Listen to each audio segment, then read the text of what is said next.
Welcome to the Virtual CPA Success Show, where we're 100% focused on helping service-based businesses achieve success. Are you a business owner interested in learning how to scale your business? Has your business reached over $1 million in annual revenue? Then this podcast is for you. Welcome to today's podcast. Very excited about today's guest because today's guest works on one of my favorite clients that I was able to work on for a couple of years. So really excited to see how Pixo is doing and hear from one of their executives. So an account executive here, Danielle Hendricks. You want to talk a little bit about kind of your role with Pixo and how you got there? And I'm really excited to have you on the show. Thanks, Jamie. Yeah. So as Jamie mentioned, I am the account executive at Pixo. We are a software consultancy in Urbana, Illinois. And what that means really is we create custom websites, web apps, mobile apps, and really any software that can help business do their business better. I came on about a year ago, and so I've been learning quite a bit about not just Pixo, but the tech industry, because I actually came from a variety of different roles in the business development world, and Pixo snagged me. And I was happy that they did, because it's a great company to work for. And it's been a learning adventure for the last year and some change. So let me make sure I understand. So you are business development for a tech company and you've got no tech background. Yes, I know. Very strange, right? How does that work? How does that work? Like I said, it's been a learning curve. But I feel like I have about 16 years worth of business development, sales, skills, years worth in a variety of different industries. I almost feel like that actually helps me because I've sold a lot of what I feel like are complicated things. Tech is definitely one of those things that are complicated. But I've sold event planning, like weddings and conferences, and helped people do the planning around that, all the way through museum exhibit design and fabrication. So things that are not typically in everybody's day-to-day jobs. So I've helped with that and figuring out how to say it in more normal people terms when it comes to those complicated things, so that people can use those services and feel trust in who they hire to do the work they don't do every day. Danielle, that's super cool because I think a lot of our clients, and I hear a lot of people on different communities are like, I have to hire somebody with tech background. I can't find anybody with tech background. How do I find that person? And I think you're proving that you don't need somebody in tech background. You need somebody that is good talking with people. Yeah.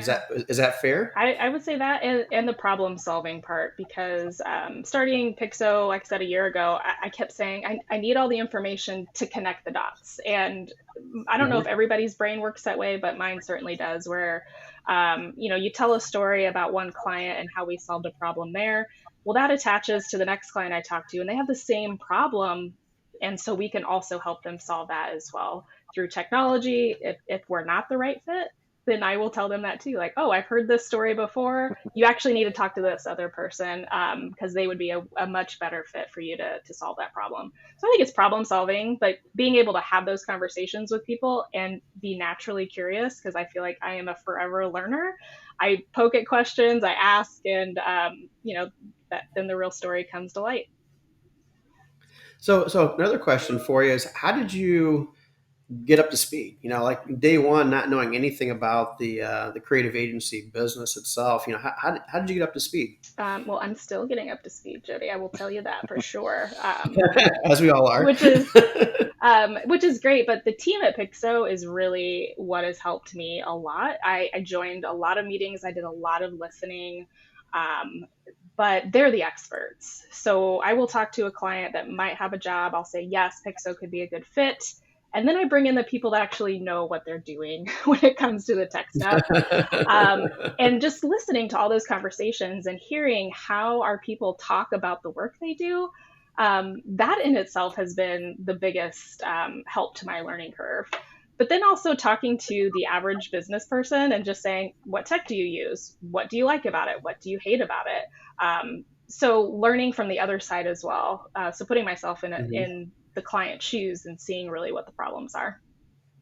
So it sounds like the most important thing for you in the beginning was learning about your team and their skill set. So talk about how much time you spent with people internally versus just shadowing other people on sales calls, and kind of the mix there you had in your first month or two.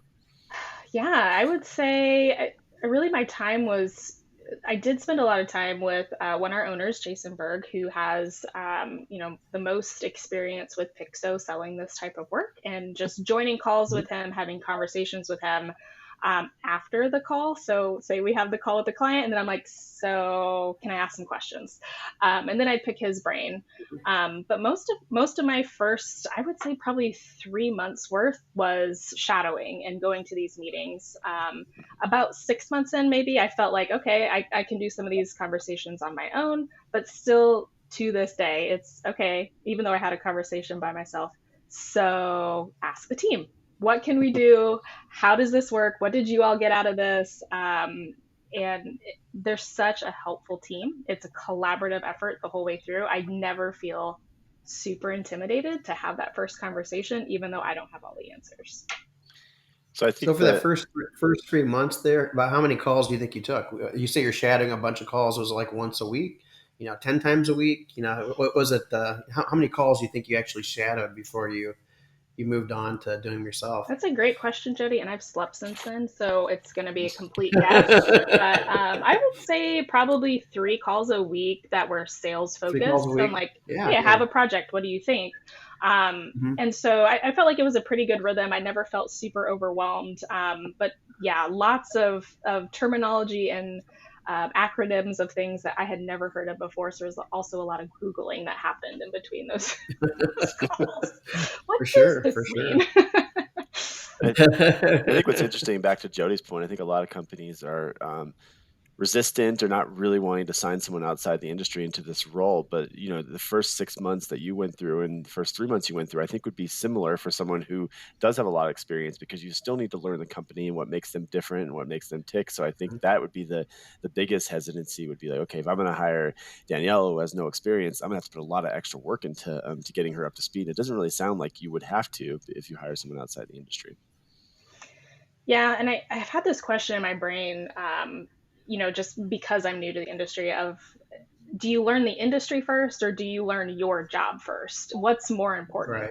Right. So I knew how to do sales. So I know how to talk to people. I know all that piece. So I could just jump right in and dive into learning about the industry and what that's about. And I think Mhm. that was helpful. So if I had zero sales background and zero tech experience, I think that would be the, like, no, we can't start there. You have to have some Yeah. kind of baseline. Yeah, for sure. So I really think that's what helped me, is that I knew how I could do my job.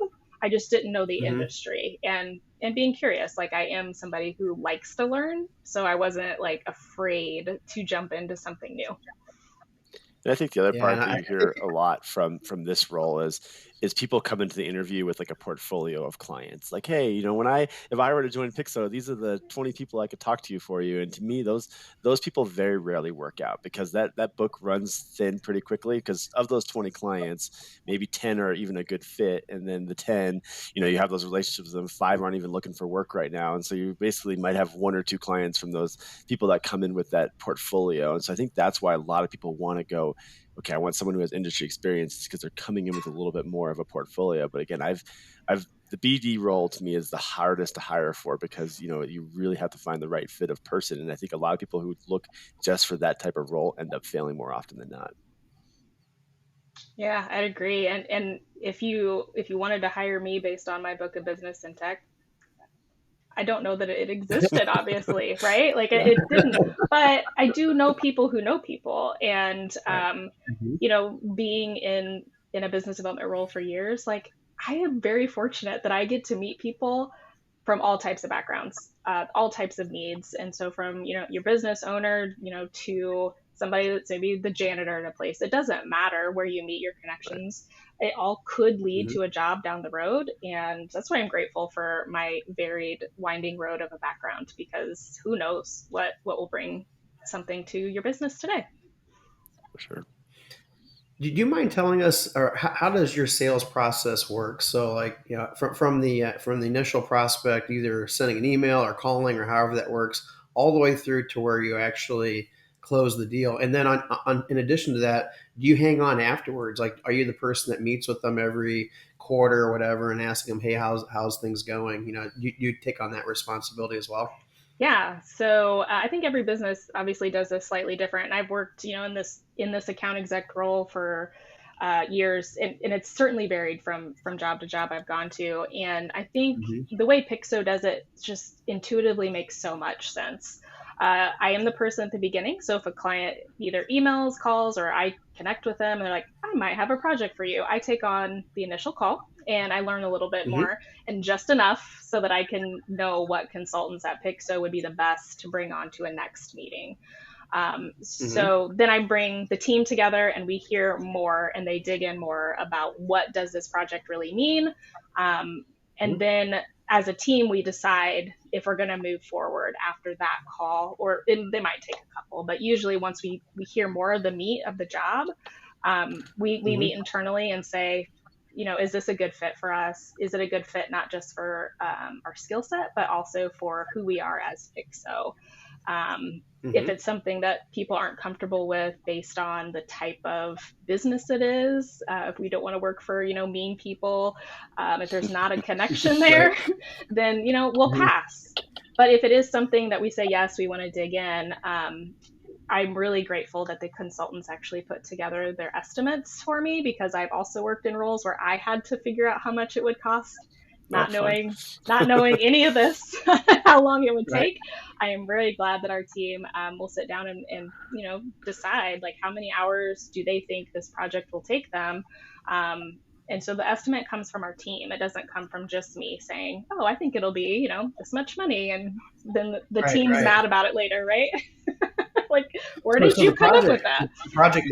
So the project managers are actually the ones actually putting the quote together? They help with it, but the consultants themselves, the engineers will actually help do all the numbers, all the estimating. And it's great for me because then they think about the project through and they're thinking about things that obviously I never would from a sales perspective. So, and then I will, communicate that with the client. If we need a full proposal, we have people that help put all that together. I am around during that process, but I'm not necessarily the person putting the words on the paper.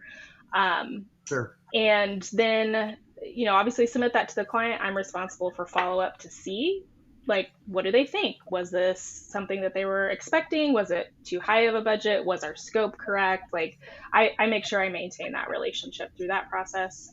And then once it's signed, we do a sales to project transition. So we all meet again internally and just talk about, this is what the project is. They signed. We're ready to move forward. Are there any red flags? Are there any concerns? And so there's a lot of collaboration, which I love within the Pixo sales process. And so I do continue afterwards as well. So I do, like you're saying, Jody, check in and just, hey, client, did we say what we're going to do? Are we going to do that? So seeing, just kind of gauging how they feel about it. Yeah, what I like about your process is, in the accounting world, especially when it comes to agencies, we talk a lot about write-downs. And I know when I was on Pixo for a while as their CFO, I know that they historically had very low write-downs because the engineers were involved from the beginning. So I think that's really helpful. And I think the other part of it too is you have, less friction, right, between the sales department and the account team. So I think that's interesting. What I'm curious of is, so from you on the BD side or on the sales side, how much pushback do you get when an engineer comes in and is like, well, we need to charge this job $300,000, and that there's no way they're going to sign with that. So how much back and forth is there on that final price? So I think the other really neat thing shifting into the tech world is we are time and materials, and I came from a world that was fixed bid. So I'm very aware about budget, and I do talk about budget frequently with a client, and some people are afraid to do that, but I'm just not that person. We will have the conversations.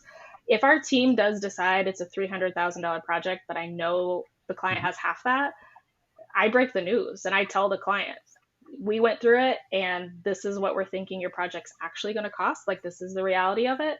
And if they say, no, we only have, half that budget, then we look at reducing scope. We don't look at just cutting back and saying, oh, we'll just do it for you so that we have a project. It doesn't quite work that way. Right. So like, how can we reduce the scope so that it still gets you something, but it may not be the end all be all that you were dreaming of in the beginning of the project? I think that also gives you a leg up on your competitors too, because I think I've heard those conversations go really well, where you guys come in and say, "Hey, we had our engineers, we had our people that are going to do this work, come up with this quote, and this is what they came up with." And so anybody that's giving you a quote significantly lower than this is probably going to disappoint you. And I've seen those conversations go really well. Yeah, and the other thing I feel like we do well is we do this amazing spreadsheet, which, I mean, if you're accounting, you love spreadsheets, you love numbers. They all tie to something. It's not just some magic number that I pulled out of thin air. If you want to reduce the scope, we know exactly what we can take out of those lines that wouldn't drastically, make something not work. So it'll still function. But there might be some extras that you have wanted, like your wants instead of your needs, that we can look at on those line by line.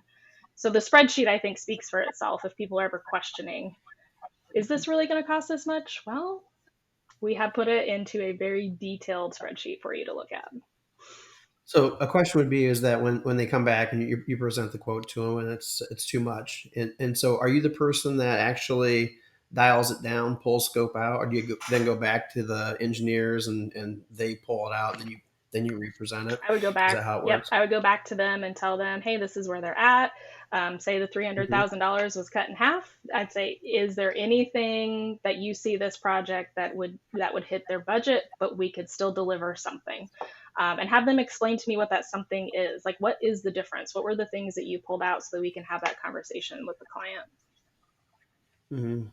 No, I love that process a ton. I mean, it sounds like you're kind of the buffer between the engineers and the client, and so you're going back and forth and really kind of listening on both sides and trying to connect the two, which I think is super cool. Yeah, it's, I think, the fun part of my job, being able to have that conversation. Like, it does connect both worlds, and I think that builds trust. Like, we can't do everything that you ask for, client. I'm so sorry, but here's what we can do. Mm-hmm. So let's talk about, you mentioned a little bit earlier, you do also kind of act like what we call an account manager, where you do follow up later on. So how often do you follow up throughout the project? And then, how does that conversation work? Well, my favorite answer to just about any sales question in general is it depends.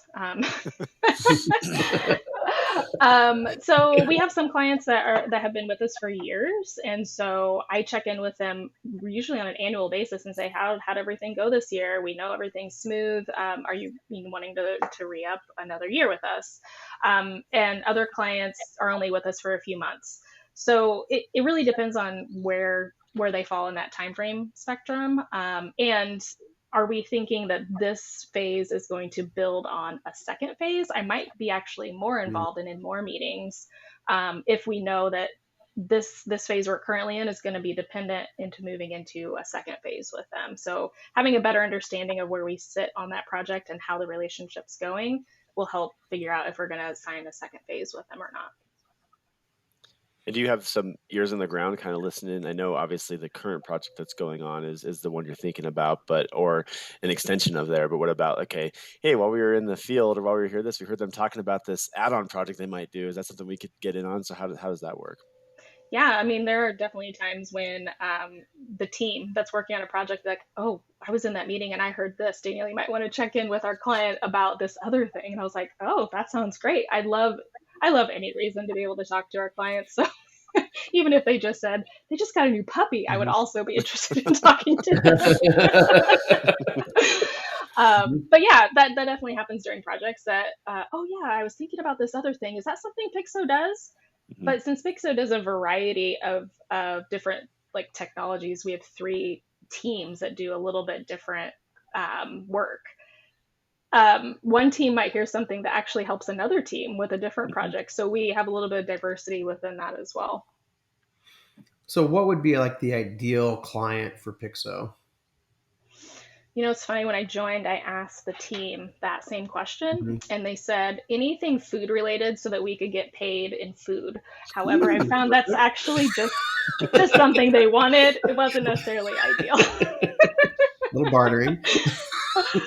Yeah, getting paid in Doritos would be great, but our sweet spot for several, probably almost 20 years, has been working in higher education and Okay. working directly with the University of Illinois and the university system here in Illinois for content heavy websites. So there are some massive websites out there. But we also work in the ag tech industry, and that's also a bit unusual because we live in central Illinois and we work with the university who was founded on agriculture. So those worlds kind of collided and mixed. So we see a little bit of both sides, the university work as well as just ag tech work as well that come through Pixo. Mm-hmm. And are the Yes. sites really big sites? You said there sounds like they've got a lot going on. So it's a lot of heavy content writing and that sort of thing. Am I understanding that correct? Yeah, there's heavy content for the sites. We do have content strategists, but the clients are the experts, so the clients would do the writing. We just help them organize it because there's usually a bunch of different authors within the different websites that need help with how are they going to get their information across to the right audience. Great. So you kind of mentioned the food. I always think back to my audit days. I worked on restaurants, and it is true. They're so much fun because they have test kitchen days where they're trying out new foods. And then I had a bagel company that had free bagels every Friday, and all the employees be waiting in line for them. So I don't hear much of that with the two industries you're in, but maybe you can find a way to make that work a little more often for your team. I'm going to do my best. I promise. Great. So let's pivot a little bit here. So you've talked a lot about joining Pixo and how important the people work. So I'm curious about how that works with you as a new employee, and what specifically about the culture and the people really made it easy for you to jump right in. So being from Champaign-Urbana for quite some time, knowing certain people within Pixo that I already dearly loved was helpful. And when I was approached to work there, it was culture and people were first. And I had been saying ever since the pandemic, it was like, where's the human in things, right? Where's the human gone in the things that we do? And yes, we're doing a lot of things virtually now, but that doesn't mean the human factor is gone. And Pixo really, puts people first in what they do as a company, but also through the technology that they create. And I just thought this is just a wonderful company, and I've been waiting for the other shoe to drop for over a year, and I have not yet found it. So a company that does what they say they're going to do is rare, and Pixo does it. So you're talking about say what they're going to do. So I mean, how is that communicated then? Is it through core values? Is it through just the day to day? Okay, I said I'm going to deliver. I actually deliver. What do you mean by that? Yeah, so they have a really strong set of core values, and I've worked for companies that say honesty and integrity were, number one for them, and down the road you find out, is it really though, or does it align with how I feel honesty and integrity should go? And there's certainly companies that do, but Pixo has not just developed these really great core values; they also celebrate them, and you give awards to the employees on an annual basis on who's doing that, and they actually ask for the feedback from the people that work there to do it. Like it's just a really great culture. Great. So you've mentioned Jason a couple times, and Jody and I have gone to conferences with Jason, and I know I used to work with Jason. So don't worry, no one's listening to this podcast. So let us know a funny Jason story that we can use as ammunition next time we get to hang out with him. Well, there's a video to this too. I just saw this video. So it exists somewhere, hopefully on the internet, so y'all can find it. That he was testing some kind of lawnmower and about ran over the client multiple times. Like the lawnmower decided to go a different direction really fast. So he about killed somebody with a riding lawnmower. Wow. So he's in the field trying to impress this client. He jumps on the Yes. riding mower and he starts running over all the employees. All right. Exactly. I think we can work with that, Jody. What do you think? Yep. Yeah, we definitely can work with that. Great. So we are kind of close to the end here on time. So let's take a second to kind of give you some final thoughts for our listeners. I think we've covered a lot of different topics here, and I think this is going to be really helpful to our listeners because, again, BD role. Like I said, I know from when I was a CFO, and I know also with consulting with our CFOs, this is a question that comes up all the time. So I think this will be a really well listened to podcast. But what would you recommend? Just final thoughts for any of our listeners. I would say my thought. I never thought I'd be in sales for this long, and 16 years later, here I still am in a sales role. But I've made it my own because I've made it myself. I've made it genuine. I have made it about relationships, about people, about trust, and about the thing I'm passionate and believe in. And Pixo is that. It's a great company. It's something that I can stand behind. I can talk to people about. I can help. But if I didn't feel like there was a value in it, I wouldn't be able to sell it. So just being genuine, being who you are, is a beautiful thing. And being in sales is not a terrible career. Definitely not. No, I think that what you said is definitely true. And I think it's not only true in the sales role, but I think in any role. And I think that, that's something we try to look for in interviewing is this person passionate about what we're doing? And I think a lot of people have stories about, okay, this is how I got to this interview. And when that story like resonates, okay, this makes sense. This is something that they're going to be passionate about, that they want to do. So I think that's great advice. And so for those that are watching on YouTube, you've probably noticed that we've lost Jody. So this is part of us being flexible in the flexible environment we have with our podcast, as well as everything we do here at Het Summit. So, but we've lost Jody. I'm not sure if his internet went out or whatnot, but we just kept rolling. So we won't do a close with Jody, but definitely appreciate everybody for listening to the show. And I think, like I said, this will be a really good podcast for a lot of our listeners, because like I said, I know this is a hot topic all the time. It's not like a hot topic right now. It seems to be a hot topic anytime I've ever had client work. So really appreciate you joining the show, and hopefully our listeners got something out of this. Thank you so much. I appreciate the time. Enjoy this podcast? Visit our website at summitcpa.net to get more tips and strategies for achieving business success. We're here to be a resource in this ever-changing industry.